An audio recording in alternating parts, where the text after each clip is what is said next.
You're listening to Rhema Radio.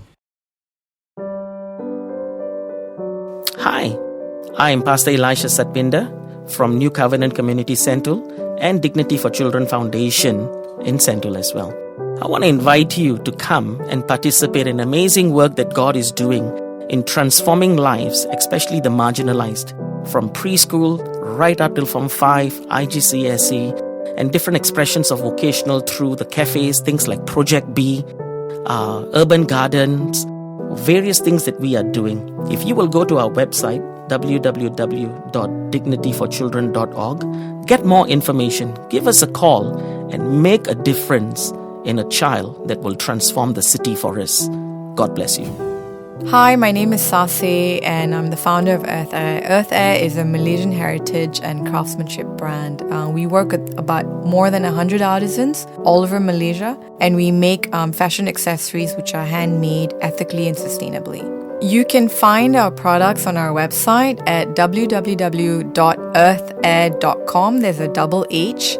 And you can also find our products in our studio in Ampang and at retailers and stockists around Malaysia. We do a lot of customization work, so we'd be happy to work with you on your needs. Next week's midweek service episode is from Albert Kang from Faithline International Ministry, entitled Resurrection and Healing. Listen to that and other sermons at rhemarad.io or anywhere else you get your podcasts. And now for this week's interview with Malaysian in Hollywood, David Chua. Welcome to Rhema Radio, the weekly podcast on faith, culture, music, and more. And today we're going to talk about music. We're going to talk about Hollywood. We're going to talk about arts. We're going to talk about what goes on behind the scenes. And if I say like names like Wong Lee Home, Adam Levine, One Republic, Jessie J, Good Charlotte, Katy Perry, these are household names. People know these names because you hear about them all the time. You hear their songs, but what goes on behind the scenes and the process of recording the songs and putting it together. And in front of me in the studio is David Chua, who works with these people that I mentioned as a music producer, as a sound engineer. And he's here in Malaysia for a short trip because he just got married. Congratulations, David. Thanks. Thanks for being here in the studio. For those of you who are uninitiated, so what is it that you do with these names that I just mentioned? Yeah, so I actually started off in the audio engineering scene. So what is audio engineer? We basically put a mic in front of all these singers and we press record. And in Hollywood, there's a lot of different hats that you have to play because in the record label is so big. Not just you record the music, you have to put bands together, you have to do arrangements, you have to go on tour with them, you have to do music videos. So yeah, basically like if you're working in a studio, you kind of like do everything. Everything. Okay. Yeah, unless like you're a big shot guy that just comes in. Yeah. Well, you work your way there. I mean, you start off with the everything person with the many hats, and then eventually you wear one big hat, maybe. Yeah, That's the idea. Exactly. Right. So, wow, quite an impressive lineup of people that you work with. Before we go deeper into that life and then the life that you live right now, bring us back to the very beginning. Where did you come from, David? I mean, what's your humble beginnings, as it were? Yeah, so I came from a Buddhist background actually, and a good childhood friend of mine, I thank him so much. He brought me for a Christmas event, and that's how I actually got saved. That's how I actually got to church first. Okay. And then eventually I got saved, and I brought my mom to church, and I started playing music in church with my African pastor, because he wanted me to just play the guitar and, on Sunday service. Nice. Then I actually started loving music. Okay. Yeah. So it was that friend who invited you. So was it that very first time for that event? Yeah, that was the first time. Wow. A Christmas party. What was it that impacted you to give your life to Jesus at that event? I mean, God tricked me, I had so much fun. There was a lot of kids playing, candies, clowns, and as a young guy, I just don't know. I was 10 at the time. Right. Was this at His Century Glory? No, that was actually Glad Tidings PJ. Oh, Glad Tidings, which is just down the road. Yeah, just down the road, yeah. Okay. But you ended up attending His Century Glory near because to of home. my auntie. My auntie heard that, I was going to church, and then my mom came too. Right. So she eventually brought us to His Century of Glory. Okay. And then my mom brought all my siblings, and my dad somehow, long story cut short, he came to church when I was 14. 16 through great. another one of his friends. Yeah, because he was Buddhist too. I see. But eventually all of you got saved and all of you...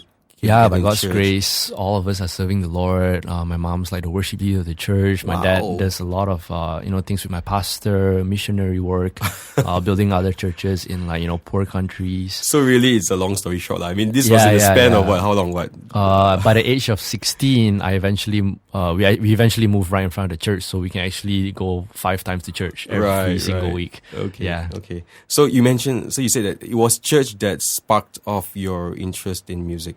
Yeah, just because we didn't have enough musicians, and somehow I had to play in the African ministry, the children ministry, the old people ministry, on every single instrument. Okay. Yeah. And you say that so easy.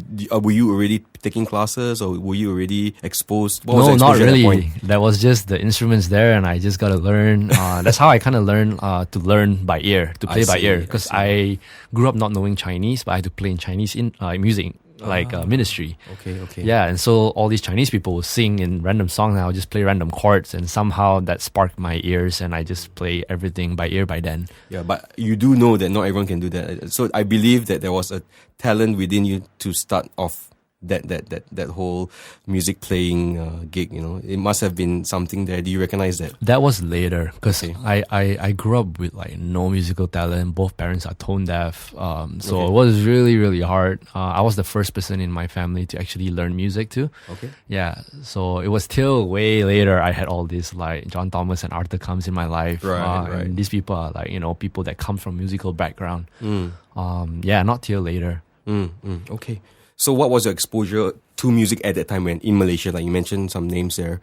Who were the big names at the time? So before those names come in, all I was listening to is Hillsongs and Planet Shakers. Literally. I don't even listen to radio. Really? I got all their albums and I listened to that religiously. Right. Yeah. Hillsongs and Planet Shakers. All their To the Ends of the Earth album. Yeah. Okay. Interesting. I just listened to that this morning. I didn't know it was a flashback. Yeah, the yellow one. Yeah. Good stuff. Okay, so from that stage, you ended up in Berklee College of Music.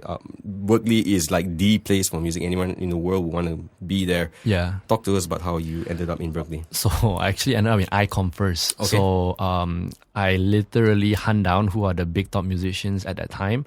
And I was playing drums, so I heard of this thing called Drummer for Christ. Yes. And I actually got involved with Vince, Arthur. So I kind of we met... know Vince. Yeah, Vince was in part of our Christmas video. I owe my life to Vince. Really? Because he's the one that introduced me to Arthur, which eventually became my roommate at Berklee. Yeah. But Vince, this if was... you're listening to this, shout out to you, man. Yeah. Drummers for Christ. Yeah, Drummers for Christ. So I was his team. He brought me in. My first gig with him was the Bukit Jalil gig. So it was me, Arthur, Derek, John James, Samuel Tai, and the whole drummer gang. Okay. So that was really fun, and I got to know actually the whole music gang, and eventually somehow heard of this guy named John Thomas. Okay. So he's also another Malaysian prodigy, and he kind of took me under his wings. He's the one that introduced me to almost the whole music industry in Malaysia. Okay. And I kind of knocked his door for lessons and stuff. So yeah, at 16, 17, I took lessons from John and eventually ended up in ICOM. Okay. Yeah, because he recommended me to go to ICOM. And after ICOM, that's how I heard of Berklee. Yeah, so being adventurous, I applied my first time, didn't get it, practiced really hard meaning 16 hours a day. I literally didn't do anything else but playing drums. Yeah, John was really strict. He told me, you gotta practice. If not, all these drummers from the US, they're gonna whip you apart. Yeah. So that's what I did. Tried again, and eventually got in. So yeah, that was my start to the US. and how were your parents taking this? I mean, did they have already plans for you? What line you would go into, or were they very cool with you just doing anything you want? Honestly, every typical Chinese parents, they don't want me to do music. But I've seen a lot of my seniors, thanks to church, of all these people doing A levels, going to Taylor's, Monash, and they come out doing something else too. So I'm if I'm going to do something in my life, might as well do something that I love. Sure. And every single Sunday I would, play in church, whether it's in the Chinese ministry or the English ministry on the altar call. Like, it's fun. I make people cry, you know. When you go to the minor chord, you see people lifting their hands up. So I'm like, yeah, man, I'm just gonna do music as a career and make people cry. That's the only intention of doing music. That was the motivation. Yeah. So I'm like, okay, God, like, you know, if this is really for you, like, I love it and I want to do it, you know, with this sole intention to just make people cry and be a blessing to people's life. Yeah, regardless of what I do. So I went to the States with that mindset. Okay.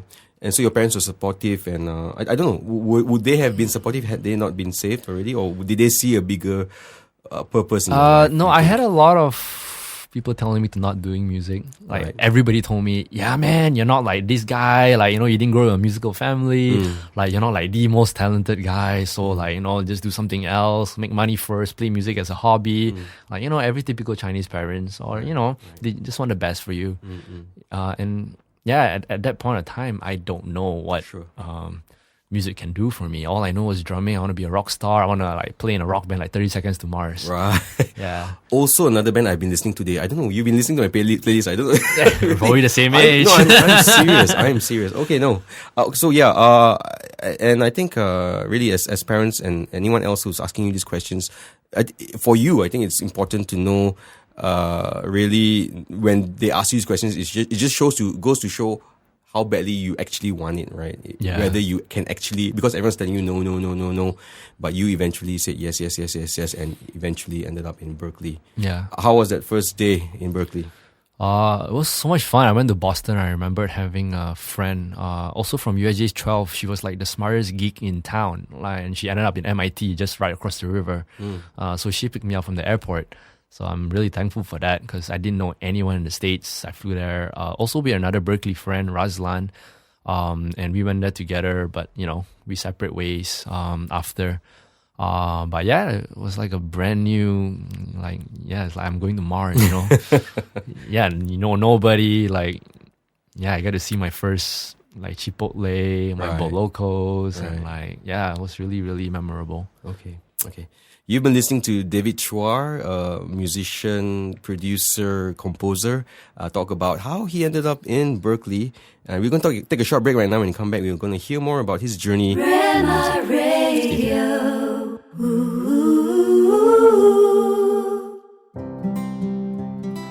Hi, I'm Cheryl from X Church. I'm going to read from Psalms 139 verse 14. It says, I praise you because I am fearfully and wonderfully made. Your works are wonderful. I know that full well. Rhema Radio. Welcome back to Rhema Radio, the weekly podcast on faith, culture, music, and more. And in the studio in conversation with me is David Chua. So, Berklee, you were there. It's the trajectory is all ahead of you. How long was the course in Berklee? So I did a twinning program, okay. A 2+2. Right, so you were ICOM first and then Berklee? But I did a double major, so I kind of added like a year and a half extra. Because I found out a lot of things that I never knew when I was actually in Malaysia. In Malaysia, I just wanted to be a rock star. When I went there, I got a lot of advice from my seniors. And, you know, we have this thing called like music production and engineering, film scoring, music business, music therapy. Wow. So all kinds of more majors. Specialized. Yeah, exactly. And I only found out about all those kind of things there because, you know, yeah. Okay, talk to me about, so you were from ICOM and you were with Malaysians, mostly Malaysians, right, in your college. And then going to Berklee, what was that gap? I mean, what was the level of competition or passion or skills that you experienced? Oh, it's mind-blowing. It's too crazy. Yeah, you have like everybody going there from young to old. All around the world. Like, from Georgia to London to France. Yeah, just everywhere. And every cream of the crop of their town are in that building. Yeah. It was amazing. I met so many friends. That I still cherish and hang out today. Yeah, because of the experience. Yeah. Where was your faith in this journey? I mean, when you were there, did you, I don't know, connect with a Christian community or a Christian fellowship or church? There was a Berklee Christian Fellowship group. So that was one. I was kind of really adventurous. So my first year, I went to a place called Matapan where they have like a black community. So I took the bus, and then you kind of eventually end up in this place where there's literally only like, African American people. Right. And I was the only Chinese dude, and I wanted to like serve there. So just to get a culture, Right. So I played like, in that church, went from church to church doing like all these like choir tours for like a good year. Okay. And after that, a random church pastor wanted to do a church plant. So I was a part of that. And I was like, I think the first Berklee student that was a part of the church plant. And we kind of like blew it up to like over 100, 150 people. Nice. Yeah. And what kind of community was this? Half and half, mostly like Berklee students, but also students from all around the Boston area. Yeah. Wow, so you can actually add church planter to your list of things that you have done. Yeah. Yeah. How's the church doing now? I mean, yeah, it's still good. It's still a lot of people, and it's still growing. And I'm very happy for them, because they're actually like touching a lot of my friends' life. Yeah, like we had good memories there. Okay, so post Berklee, and now you're starting to work. What was your first gig? So everybody told me, just move to LA. So I literally took an RV, got 6 friends with me, pack up everything and do like a 12-day road trip from Boston to LA. Yeah, and I visited all my friends' place. And crazy enough, I end up in Compton. So if you watch the show Straight Outta Compton, it's really ghetto. They're selling a lot of tacos. Like when I park my RV, like you see the mountain and suddenly you go into this street. It's like graffiti everywhere. Right. And then later I found out it's like the worst place to live in LA. We heard gunshots every night. So I was there for like a good 8 months with 6 of my other friends from Berklee that literally fresh went into fresh Los into Angeles. Compton. Yeah, fresh into Compton.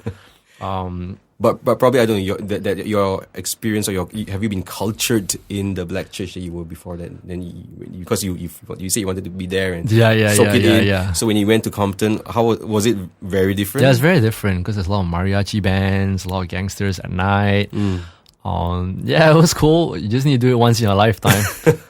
And how long were you in Compton? 8 months. 8 months. Yeah, 8 survived months. 8 months. Yeah, I mean it's contract, so I can't really like pull out from it. Right. And were there many Asians? 0. So you stood out. Yeah, we stood out hardcore. I was best friends with the chicken and waffle place just because I was the only Chinese dude there. Okay. Everyone expected you to be able to make those chicken and waffles. No, but yeah, I mean they all love me. I still talk to them often. Okay. So that was your first gig? No, that wasn't my first gig. That's the place I moved. My first gig I actually got from a church friend. So his name is Joe Zook. He's basically a mixing engineer for One Direction, One Republic, Katy Perry. So I got it because somehow the guy's friend was wife's pregnant. So he got to quit the gig, and I just so happened to be right place, right time. Right place, right time. Yeah. And yeah, I got a gig, and I was there also doing other gigs. But I got to work with a lot of big pop stars. So was this the first kind of big name that you worked with, One Direction? Yeah, One Direction, Ryan Tedder from One Republic. So you met them face to face? Yeah, they walk in the studios. Okay. How was the experience for you? Oh, it was fun. It was so much fun. Andy Grammer, Rachel Platten. To be exact, I work on the song Stand By You and Fight Song. And One Direction, the latest One Direction whole album without Zayn Malik in it, Made in the AM. Yeah, so I was during that phase. And yeah, Honey I'm Good from Andy Grammer. Yeah, that was my phase when I was like working there. Right. And how long were you at this studio? A good year. Yeah, a good year. And I also jumped back and forth between Good Charlotte studio, which just so happened I somehow ended up working there. Talk to us about that. So a church friend actually had a songwriting situation in this random office, and right beside it was Good Charlotte studio, which I didn't know. So I parked my car in a random parking lot, walking out. I just walked and I met the sound engineer there and we became best friends, and 2 months later they needed a new guy. I'm like, oh shoot, this is Good Charlotte studio. And I got a gig. So it's very coincidental that I was there and he was just hanging out and I shook his hands. How are the Madden brothers? They're great. If you check out their music video, I'm actually in it just because they need an extra. Which video is that? Makeshift Love. I was playing video games in the studio. Okay. Definitely going to check that out. Of course. Right. Yeah, I grew up playing to their songs. Yeah, growing up. So it was a childhood dream then, probably. Yeah, I played all their songs in like my old band, like growing up in high school. I watched them once. I think in Bukit Jalil, if they came down at one point. Yeah. With the orange album. I forgot. I can't remember which album it was, but Revival something. Yeah. It was. I think it was a free gig or something for me. I just went and then. Yeah, it was like, this band is not bad. I didn't realize I knew so many of their songs. Yeah.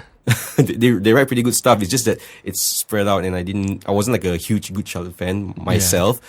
But then after that concept, like I was impressed. I was like, not bad. They can get it going. Yeah. Okay. And so working with all these people, talk to us about what you've seen and how it's shaped your view. Is it as what people say? All these stereotypes, and then the drugs, the sex, the craziness behind the scenes, the parties. You're nodding at me. Yeah. I mean, what you see is glamour. You get to be in like their houses, the Hollywood Hill parties. But yeah, it's not as easy because, it's really crazy. Most of the times they have like a lot of weed, a lot of drugs, and weed now in California is legal. So in the studios, it's even crazier. You have like 20 girls coming in, and me being Asian, like there's not many Asians in town, so I would all be the only Asian guy like in the room. Sure. And sessions like, supposed to start at 10 p.m, but it really starts at 12, like midnight. Right. And by the time we start doing something, it's 2 a.m. Sure. And then they somehow like ended up going for a party at 4:30, and by the time they're back, like, it's 6 a.m. Right. And yeah, so I would usually work in those ungodly hours, especially my first year and almost first year and a half, while I'm still climbing the ladder. Was it the same for everyone you worked with? Or? Some get worse. Somehow, like YBhg, he's a family kind of guy, so I clock off like 11 p.m. For most people, they don't have families, so they start at midnight. And yeah, so it depends. Like usually family-based people, they kind of are okay, but it's still ungodly hours because you only end when the album gets released or when the movie gets done.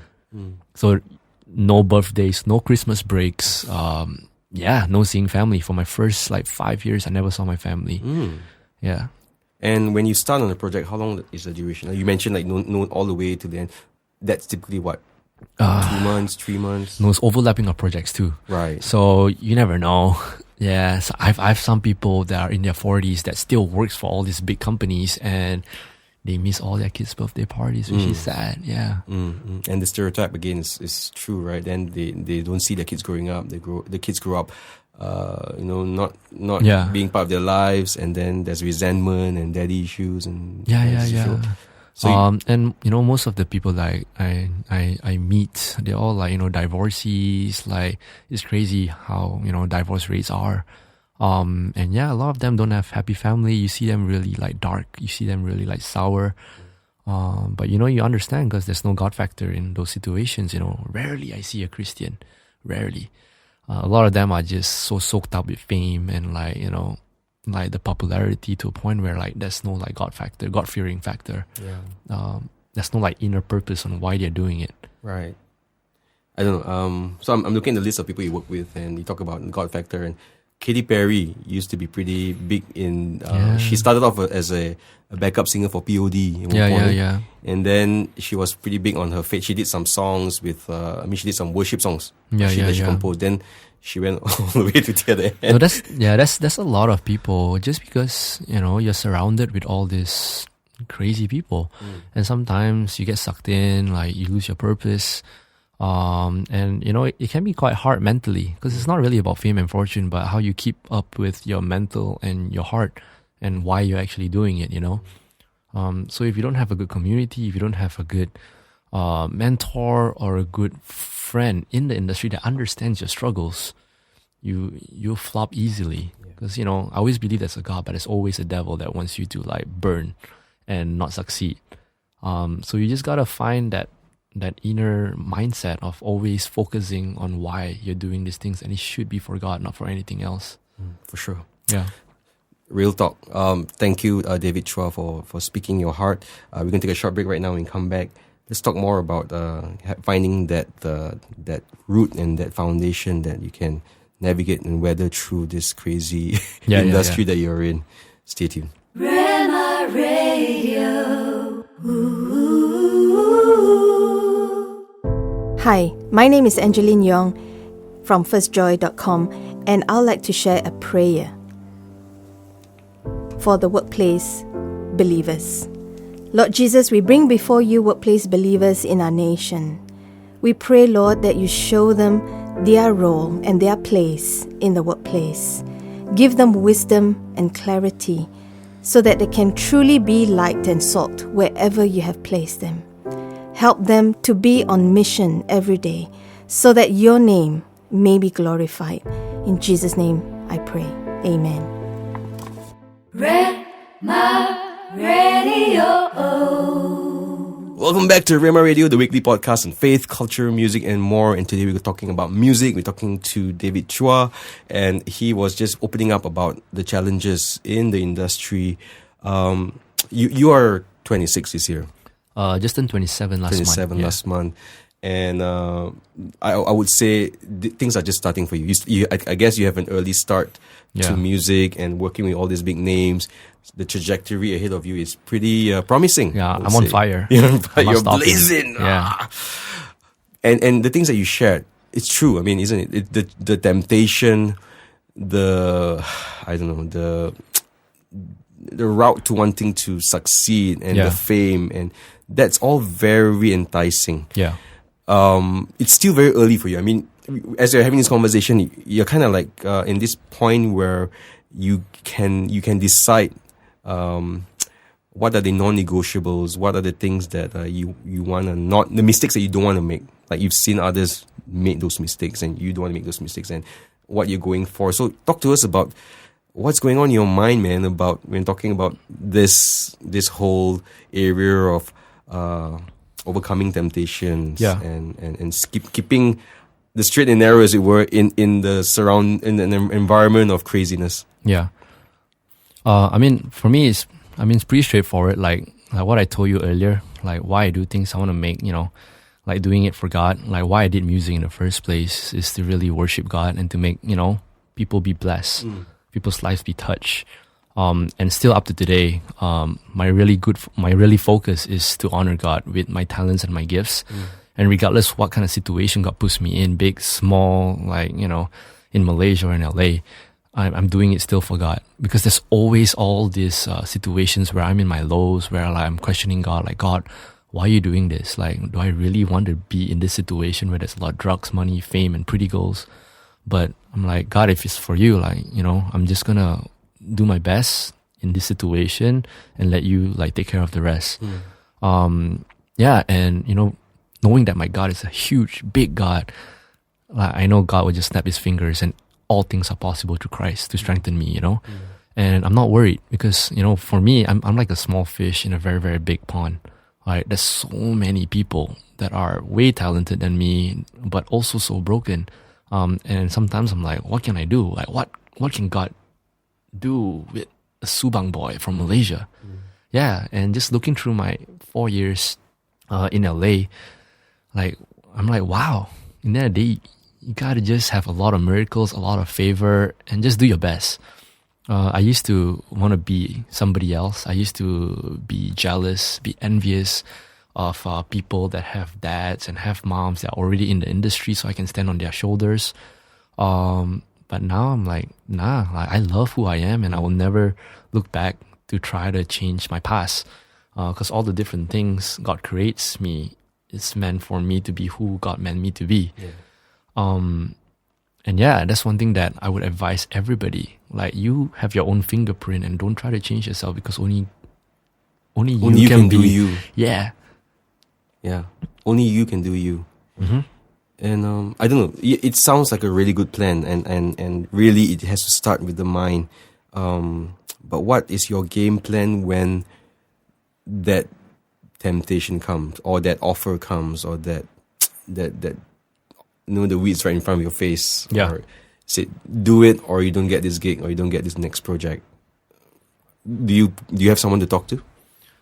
Yes, I have mentors. I have a community of church believers that really every Monday I sit down with them and go through chapter after chapter. That's good. But more than that, I also know one thing: the Holy Spirit is very strong. You have to be very, very intuitive. So you kind of know intuition, and only God can give you the biggest of the biggest gigs. So don't strive for gigs, because if you're striving just for gigs, it's not enough. It will never be enough.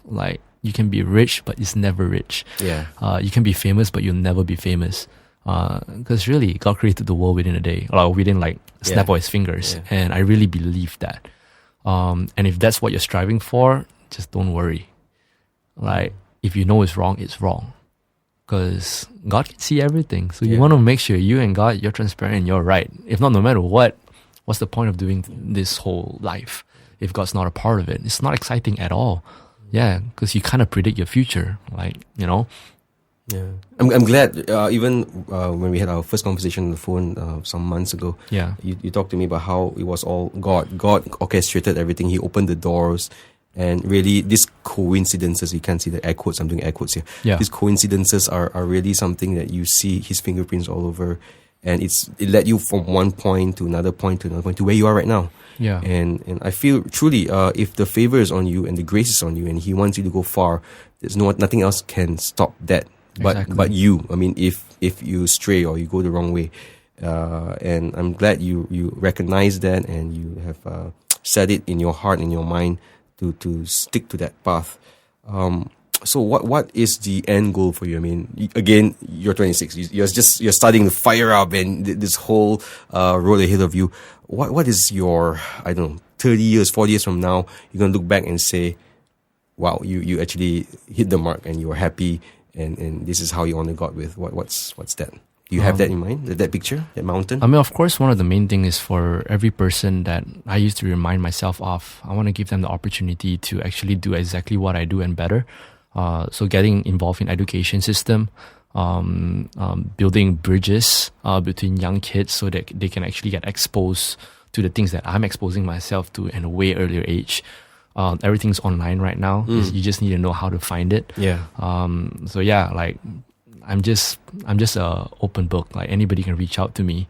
You can have my number, my Facebook, my Instagram. Just reach out to me, and we'll have a 1 hour coffee or 1 hour phone call if you're not in the same state or country. But at the same time, with all the resourceful people that I've met, I just want to collect all of them, literally help out the younger generation. And just be a blessing. Really, I never imagined me being who I am today. It's still really mind-blowing. Surreal. Yeah, God kind of surpassed my goals already, so I kind of need to have more new goals. And every time I have new goals, God always surpasses those goals anyways. So there's no goal big enough for God. You just got to keep dreaming bigger. Right. And every day is a new opportunity. Exactly. Yeah, His plans are higher than your plans. His thoughts are higher than your thoughts. And whatever you want to do, He has something bigger. Exactly. Yeah. It's just whether the question is, are you ready for that next level? And that readiness comes from being faithful with that little that you have. And if you're faithful, the little, more will come. And if you're faithful with that more, then more will come. But if you're not faithful with that, then sometimes God needs to kind of bring us back on one path. And ask God for wisdom. That's the best thing you can ever have. Wisdom on what to do, what to act with your circumstance and your situation. Just know that it's all meant to be. You're at that where you are, that perfect spot, because if you're not there, you can't be who you are in 10 years from now. Yeah. And that's something that I would never change in my life, especially. Right. Okay. I have a question for you. Where do you think is the place of faith-based art? Be it music, be it movies. Where do you think? Okay, let's start off with what the state is at this moment. What do you think it's at right now? Where is that right now? Say Christian movies, it's Christian songs, Christian bands. It's always minority stuff. So I mean, the top 2 movies that did really well is Black Panther and Crazy Rich Asians. Yeah. Before this, horror movies are the cheapest and making the most money. Right. Music, Christian is a very big genre. That's why there's so many Christians in the world. That's why faith-based movies are doing really, really well. Just because all your parents will want you to watch those movies. But at the same time, people do say that the quality is not as great, or people do say that it's trying too hard, or I know it's not accessible. I know. Do you feel that, or depends on the territories. Depend on the country itself. Just because, there are certain countries that don't accept faith-based movies because they're Islamic, or they just don't know who are the right resources to reach them. But in terms of technology, things are getting better. Netflix is out there, and like everything is more accessible. So I think this year, next year, streaming is the new thing. Like people are gonna be more open-minded. And honestly, as Christian entertainers or Christians in the entertainment industry, just go for it. Like, whatever God placed in your heart, there's no restrictions anymore. I feel like everybody's becoming more open-minded. Cool. Okay, listening to this show right now, there are people who are like wanting to like get out on their own and also experience what you're experiencing. Maybe some of them are wondering, should I take this course? Can I convince my mom to allow me to take this course, or and this and that? What would your advice be for them? Do your homework. Give your best. It's very important for you to not be lazy before God can do anything. So you got to work hard and stalk everybody. Like, do your homework. Find out who's the next, person you can reach out to. Of course you can reach out to me, but besides me, there's a lot of other resources out here in the net. We're living in an age where everything is given to you. You just gotta find it and ask for it. We are very, very lucky to be living in the year 2018 because everything is doable. 2019 now. 2019. Yeah, everything is doable. Yeah. With technology. Yeah. It's really good what you're saying, and I do resonate with that. And I don't know, even when you mentioned in your early days in Malaysia when Josie Thomas took you in, and John Thomas, his son. which again? John is his son. John is his son. Josie is the dad. Yeah. Okay, Josie Thomas. Yeah. And different ones who kind of like took you under their wing and trained you up. What would your advice be for people to be teachable that way? I mean, you were someone that they would say, I can work with. Not everyone can say I can work with anybody.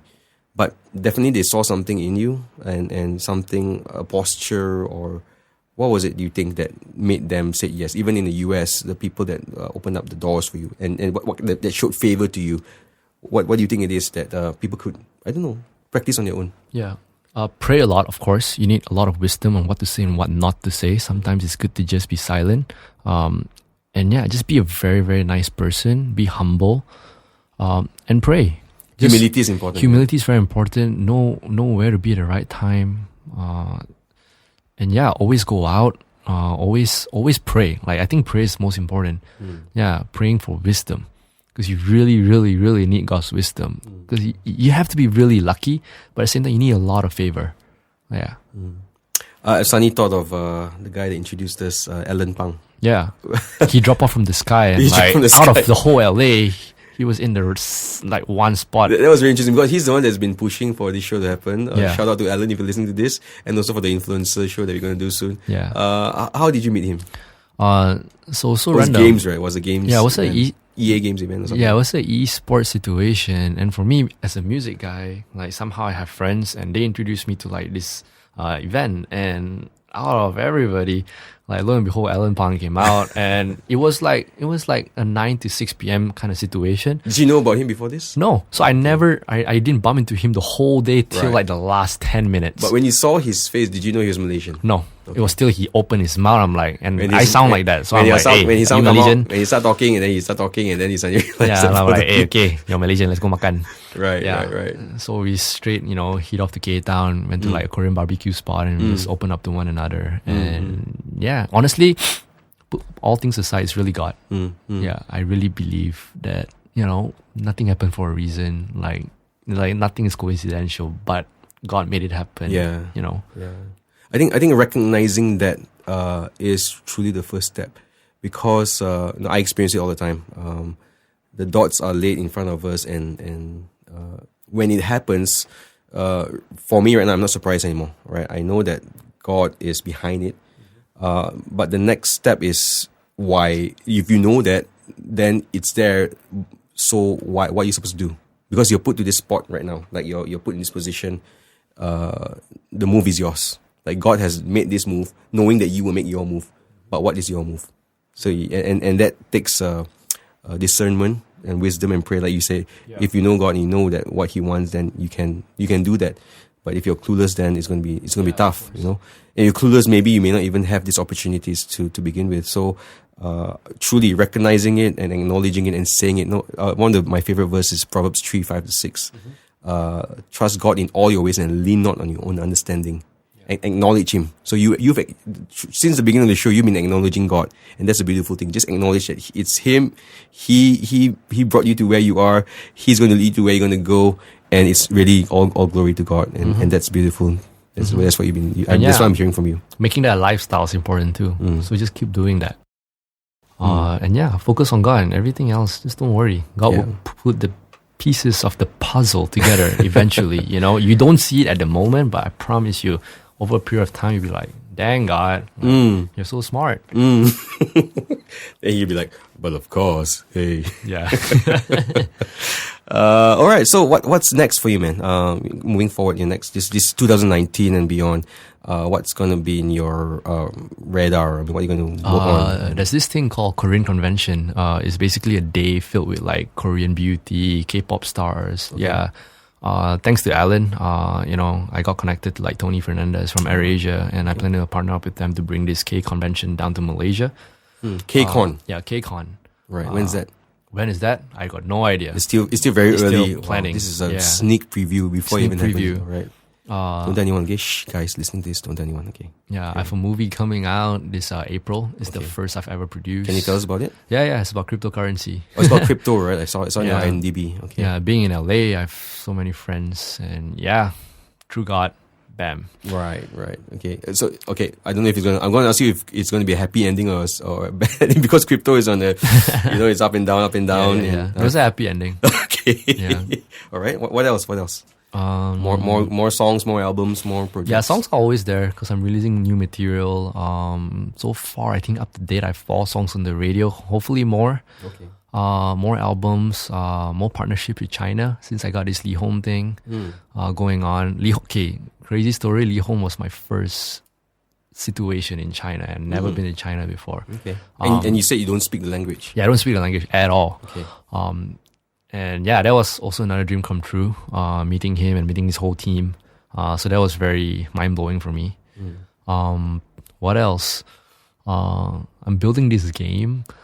Yeah, a VR game about education too in music. It's pretty cool. But it's VR, so I'm gonna predict 2020. Right. But it's gonna be amazing. Sounds like you have your finger in every little pie, everything. You got like different hats. Different things going on. Would you be open for collaboration, like work? Of course. So all like, the time. Even Moses, who's listening to this now, maybe you can hook him up with some American projects from Hollywood and just reach out to me. I'm an open book. I'm an open book. Yeah. Right now you can be accessible because it will come to a point when you get so busy that it's gonna be harder. Right? Yeah. No, but I'll try to make it a point where I'm always open. Because the people that came before me helped me out a lot. Yeah. So it's gratitude and it's paying it forward. And I love that. Any last words before we wrap up the show? Chase your dreams, don't give up, and please pray. Yeah, prayer is so important. Right. So that's David Chua sharing with us his journey. And brother, I really want to just commend you for doing a good job where you are right now. And I'm so excited about your trajectory moving forward. You've managed to be involved in pretty exciting projects and meet pretty exciting people, and who knows what's next for you, right? I got no idea. God knows. That's the most important. God knows. Live in His imagination. Right? Live in God's imagination, and I hope one day you do even bigger, better, wower things, and then I can interview you about that when you're back in Malaysia next. Yeah. How often are you back in Malaysia? This year I came back 7 times. 7 times. That's not too bad. Hopefully more because I love bak kut teh and I love you can find you can get decent bak kut teh over there. No. Yeah. I make myself. You make yourself. Okay. Yeah, I make myself. You can't really find any. Okay.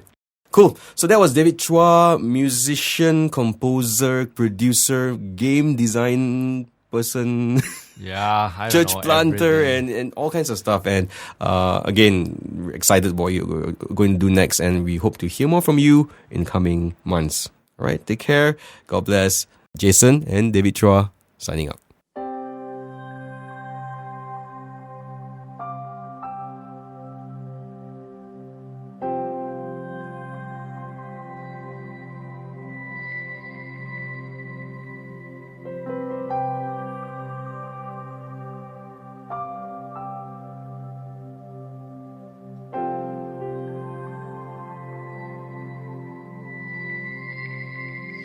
If you're calling me, I will answer. And if you're bidding me to come, I will come. And if you're leading me in a deeper waters, may I not refuse. Jesus, I come, I surrender. All for your glory, I give my life. Here in this moment, I'm marked forever. I am yours.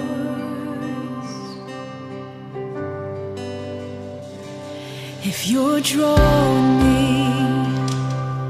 closer, and if you're lifting me higher, and if you're bringing me in a greater purpose, may I not refuse.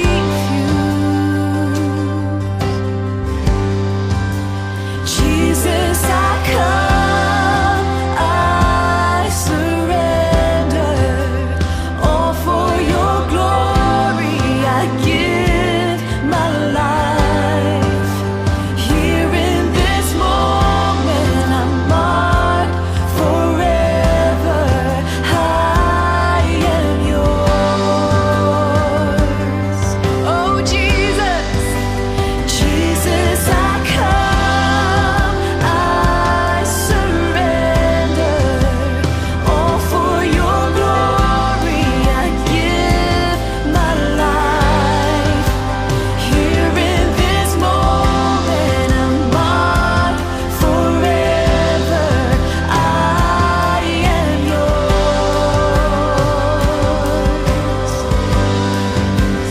Oh, where you go, I'll go, Lord. Oh, wherever you go, I will follow you.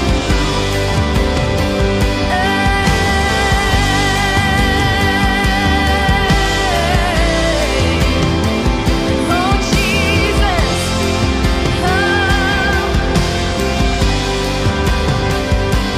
just a glimpse of your glory, and in my heart I know that I won't let go. No, I won't let go. And just a taste of your goodness, and in my heart I know that I'm not letting go, that I'm not letting go. And just a glimpse of your glory, and in my heart I know that I won't let go. No, I won't let go. Just a taste of your goodness, and in my heart I know that I'm not letting go, that I'm not letting go. Jesus,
song was from Awakened Generation featuring Alarise. Do connect with us at facebook.com/rhemarad.10. Comment, like, and share our weekly show so we can do more. Contact us at hello@rhemarad.io. We would love to hear from you.